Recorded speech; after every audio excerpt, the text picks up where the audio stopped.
friends, my dear students and my dear viewers.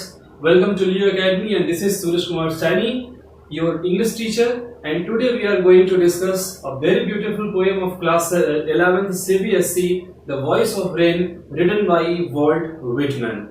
This poem actually signifies a pure rain, a rain that gives us strength, that gives us greenery, that gives us morality, and that also purifies our earth. ये poem आज हम लोग discuss करेंगे। बहुत ही अच्छी poem है। Walt Whitman ने बहुत ही थोड़ी सी लाइन में बहुत ही खूबसूरती से रेन की फीलिंग को दिखाया है। यहाँ पर पोएट कुछ क्वेश्चन करते हैं रेन से और रेन बदले में उसका रिप्लाई देती है। हालांकि रेन रिप्लाई दे नहीं सकती है, तो पोएट ने कुछ इस तरह से इसका डिस्क्रिप्शन दिया है कि रेन वापस पोएट को आंसर दे रही है, और इस पोएम का जो ज्यादातर पार्ट है वो रेन का आंसर ही है। और रेन क्योंकि नॉन लिविंग है और वो लिविंग बीइंग जैसा एक्ट कर रही है, बिहेव कर रही है, तो इस पूरी पोएम में ज्यादातर पार्ट पर्सोनिफिकेशन के हैं। इसके अलावा भी कुछ फिगर ऑफ स्पीच है जो मैं पोएम के लास्ट में बताऊंगा आपको, तो पोएम पूरी देखिएगा। बहुत ही इंपॉर्टेंट पोएम है। लास्ट में आपको फिगर ऑफ स्पीच और राइम स्कीम के भी बारे में बताऊंगा। तो चलिए आइए शुरू करते हैं poem the voice of the rain. And who are thou, said I to the soft falling shower, which is strange to tell, gave me an answer as here translated. I am the poem of earth, said the voice of the rain. Eternal I rise impalpable, out of the land and the bottomless sea, upward to heaven, whence vaguely formed, altogether changed, and yet the same. Okay, and who art thou. अभी जो first line है ये poet की तरफ से है। Poet ने rain से क्वेश्चन किया है कि हु आर दाउ, तुम कौन हो। हु आर दाउ यहाँ पर मतलब है तुम कौन हो। सेड आई, किसने कहा, पोएट ने कहा, to the soft falling shower. Soft falling shower, यहाँ पर एक विजुअल डिस्क्रिप्शन हो रहा है, एक इमेजिनेशन किया जा रहा है कि वो जो बारिश है वो धीरे धीरे धीरे धीरे नीचे गिर रही है। एक प्योर इमेजिनेशन है। तो सॉफ्ट फॉलिंग शावर से पोएट ने क्वेश्चन कहा कि भाई तुम कौन हो जो हमारे अर्थ को इतनी ग्रीनरी दे रही हो, जो हमारे अर्थ को हैप्पीनेस दे रही हो, जो एक हमारे अर्थ में लाइफ क्रिएट कर रही हो, लोगों के जीवन की सुरक्षा कर रही हो, लोगों को जीवन दे रही हो, फिर तुम कौन हो। तो रेन बदले में क्या रिप्लाई देती है, यानी कि पर्सनिफिकेशन यहाँ पर यूज करके पोएट ने रेन को बुलवाया है। रेन की तरफ से पोएट खुद आंसर देते हैं। तो रेन ने क्या कहा, which is strange to tell। देखिए strange to tell क्यों, क्योंकि रेन नॉन लिविंग है, वो बोल तो सकती नहीं है, लेकिन फिर भी पोएट ने एक इमेजिनेशन किया और उसको बुलवाया। और give me an answer as here translated, तो यहाँ पर उसका ट्रांसलेशन है, I am the poem of earth. Rain क्या बोलती है, I am the poem of earth, मैं पृथ्वी की कविता हूँ। देखिए कितना सुंदर इमेजिनेशन है, कितना सुंदर इन्होंने मेटाफर का यूज किया कि आई am the poem of earth, said the voice of the rain. बारिश की आवाज, बारिश से आवाज आई, बारिश ने बोला और क्या कहा कि मैं अर्थ की कविता हूँ। Eternal I rise impalpable, out of the land and bottomless sea. Eternal हूँ, अनंत हूँ, शाश्वत हूँ, मेरा कोई और छोर नहीं है। आई राइज इम्पैलेबल, इम्पैलेबल जिसको छुआ न जा सके, तो मुझे छुआ नहीं जा सकता हो। आउट ऑफ द लैंड, मैं पृथ्वी से बहुत दूर, बहुत बाहर हूँ। और बॉटमलेस सी, और कहीं बॉटमलेस सी में हूँ, कहीं अनंत जाकर के किसी समुद्र के एक ऐसे समुद्र में जाकर गिरती हूँ जिसका कोई बॉटम नहीं है, बॉटमलेस हूँ। अपवर्ड टू हेवन, स्वर्ग जाती हूँ। व्हेंस वैग्युअली फॉर्म, और वहां पर मेरा फिर फॉर्म चेंज होता है।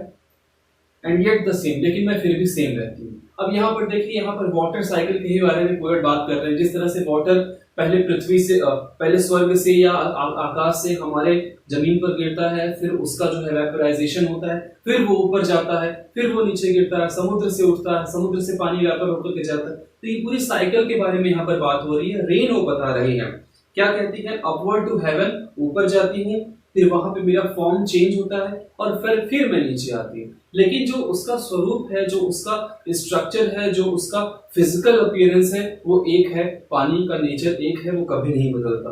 तो वही बोल रही है कि आई येट द सेम, लेकिन मैं फिर भी सेम रहती हूँ।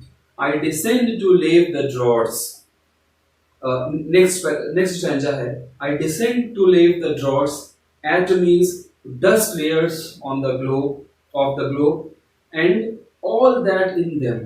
Without me were seeds only, latent, unborn. And forever by day and night I give back life to my own origin and make pure and beautify it. अब क्या बोल रही है? आई डिसेंड, डिसेंड का मतलब होता है उतरना. आई डिसेंड टू लेव, लेव मीन्स होता है वॉश कर देना, धुल देना.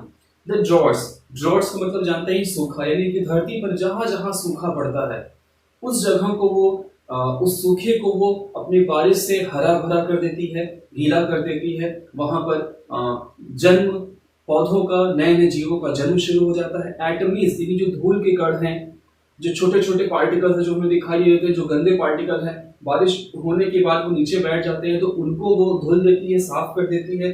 Dust layers of the globe, पूरी पूरी पूरी पृथ्वी का जहां जहां भी बारिश होती है वहां वहां से जितनी भी गंदगी है, जितने भी डस्ट के लेयर्स हैं और जितने भी प्रॉब्लम्स हैं, जितने भी जो भी सूखे से ग्रसित जो भी जगह हैं, उनको सब वो धुल देती है, शांत कर देती है, खत्म कर देती है. And all that in them without me were seeds only, जितनी भी गंदगियां हैं वो सब वो धुल के शांत कर देती है. लेकिन अगर बारिश ना हो तो वो सब सिर्फ सीड रह जाएंगे, बीज रह जाएंगे, यानी उनका जन्म ही नहीं होगा. ड्रॉट की बात यहाँ पर हो रही है कि ड्रॉट पे जब बारिश, जैसे ही सूखे पर बारिश गिरती है, जैसे ही मिट्टी पर बारिश की बूंदें गिरती है, कुछ समय के बाद आप देखते हो वहाँ हरियाली, घास निकलने लगते, नन्हे नन्हे पौधे निकलने लगते. तो ये बारिश अगर ना हो, ये बारिश खुद बोल रही है कि अगर मैं ना हूं तो मेरे न रहने पर किसी भी तरह का जन्म नहीं होने वाला है इस धरती पर. तो विदाउट मी वर सीड्स ओनली, लेटेंट, लेटेंट का मतलब छुपे रहना, कहीं कहीं छुपा रहेगा वो, अनबॉर्न, और उसका जन्म ही नहीं होगा. And for ever by day and night, देखिए क्या बोलती है, मैं हमेशा, फॉर एवर, हमेशा, दिन और रात, I gave back life to my own origin. ये क्या बोलती है, मैं अपनी खुद की ओरिजिन को लाइफ देती रहती हूँ. यानी वही ये वाटर साइकिल की बात हो रही है, कभी वो धरती पर लिक्विड के फॉर्म में है, फिर वो वेपराइज होता है, फिर वो आकाश में जाता है, फिर उसके क्लाउड्स बनते हैं, फिर वो नीचे आता है. तो ये अपनी ही लाइफ को ये साइकिल करती रहती है, अपनी ही ओरिजिन को वापस ही बनाती रहती है. ओके, डे एंड नाइट, और ये काम उसका दिन रात दिन मतलब हमेशा चलता है, 24 आवर्स चलता है. तो बारिश ने ये कहा कि I give back life to my own origin. बारिश अपनी ही ओरिजिन को वापस रिसाइकिल करती रहती है. And make pure and beautified, और अपने आप को प्योर करती रहती है और हर जगह को वो खूबसूरत बना देती है. आप भी देखते होंगे कि बहुत जब गर्मी होती है और बारिश का मौसम होता है, बहुत धूल, हर जगह का एनवायरनमेंट बहुत गंदा हो जाता है, और एक बार अगर अच्छी बारिश हो जाती है तो उसके बाद एकदम सब कुछ बहुत ही क्लियर दिखने लगता है. ऐसे लगता रहता है कहीं आप कुछ एचडी में कुछ देख रहे हैं, हाई डेफिनेशन में देख रहे हैं, सब कुछ एकदम साफ हो जाता है. आप पेड़ पौधों को देखिए जिन पर डस्ट के कण बैठे रहते हैं, जिस पर गंदगी बैठी रहती है, उस पर जब बारिश की बूंदें गिरती है, जब शावर होता है, तो वो ट्री कितना ग्रीन हो जाता है, कितना खूबसूरत दिखता है, पूरा का पूरा नेचर खूबसूरत हो जाता है. वही बोले कि मैं सबको प्योर कर देती हूँ, शुद्ध कर देती हूँ और खूबसूरत बना देती हूँ. तो ये बारिश का स्टेटमेंट था. ये रेन ने किसको बोला? पोएट को बोला. ओके, अब देखिए इन दोनों रिप्लाइज को पोएट कैसे बता रहे हैं. देखिए ये जो आखिरी लाइन है ये ब्रैकेट में लिखी हुई है, इसका मतलब ये अगेन पोएट की अपनी कुछ फीलिंग है. वो क्या कहते हैं, उन्होंने अपने इस अपने पोएम को रेन की साइकिल से जोड़ दिया है. किस तरह से जोड़ा ये देखते हैं.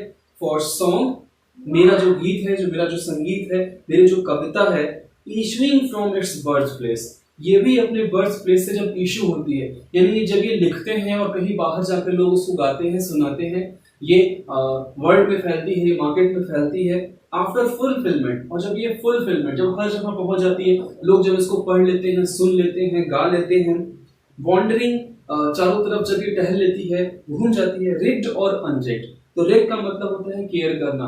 तो लोग इसकी तरफ ध्यान दें या ना दें, लोग उसको पसंद करें या ना करें, जर्नी विथ लव रिटर्न्स, ये वापस मेरे पास प्यार के साथ लौट आती है. ठीक उसी तरीके से जिस तरह से कि बारिश हर जगह को प्योर करने के बाद कोई एक्सेप्ट करता है, कोई नहीं करता है, लेकिन ये वापस अपना साइकिल पूरा करके वापस बारिश अपने ही फॉर्म को, अपने ही ओरिजिन को ये रिसाइकिल करती रहती है. उसी तरह से पोएट का ये जो संगीत है, गाना है, जो कविता है, ये हर जगह घूम फिर करके वापस पोएट के पास आ जाती है.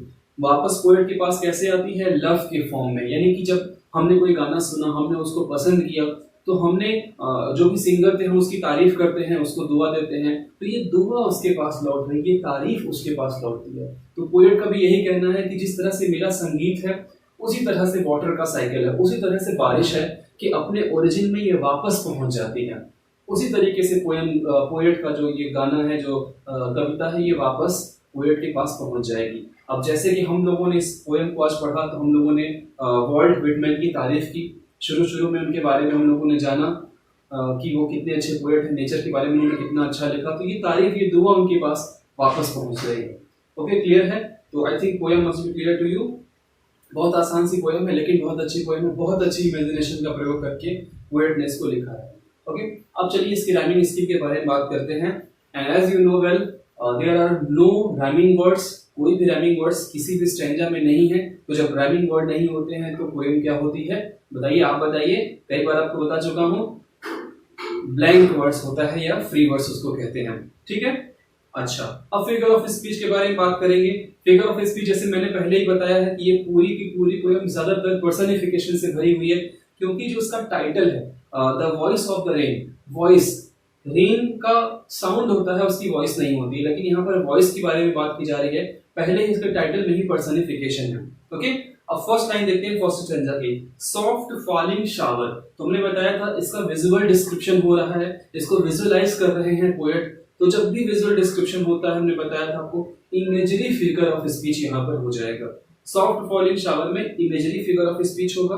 उसके बाद इसी लाइन में, इसी स्टैंजा में थर्ड लाइन देखिए, आई एम द पोएम ऑफ अर्थ, यहाँ पर कंपैरिजन किया जा रहा है और तो यहाँ पर मेटाफर फिगर ऑफ स्पीच होगा। इसी लाइन में आगे देखेंगे voice of the rain, personification figure of speech है। उसके नेक्स्ट आप आइए तो देखिए बॉटमलेस सी लिखा हुआ है, यानी कि समुद्र का, ऐसा समुद्र जिसका बॉटम ही नहीं है, तो ये तो पॉसिबल नहीं है, इसको एक्सैगरेट किया जा रहा है।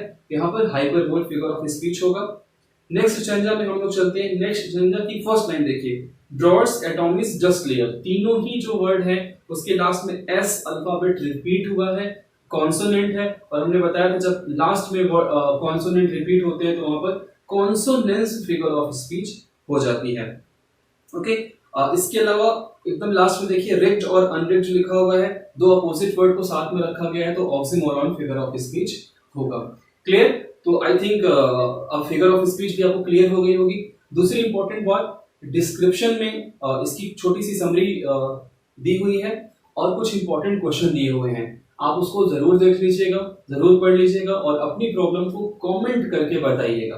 कमेंट आप जरूर किया करिए, लिखा करिए अपनी प्रॉब्लम को, जहां भी प्रॉब्लम हो, या नेक्स्ट आपको और किसी टॉपिक पर अगर आपको वीडियो चाहिए तो आप अपने डिमांड भी वहां पर लिख सकते हैं। और हमेशा की तरह पसंद आया होगा तो लाइक करना होगा, आपको शेयर कमेंट करना होगा, सब्सक्राइब मेरे ख्याल से अब तक आप कर ही लिए होंगे, अगर नहीं किया है तो अभी सब्सक्राइब करिए और बेल आइकन पे हिट करिए, क्योंकि नेक्स्ट वीडियो बहुत ही जल्दी मैं लेकर के आऊंगा आपके लिए। ओके, तो मिलते हैं नेक्स्ट वीडियो में, तब तक के लिए जय हिंद।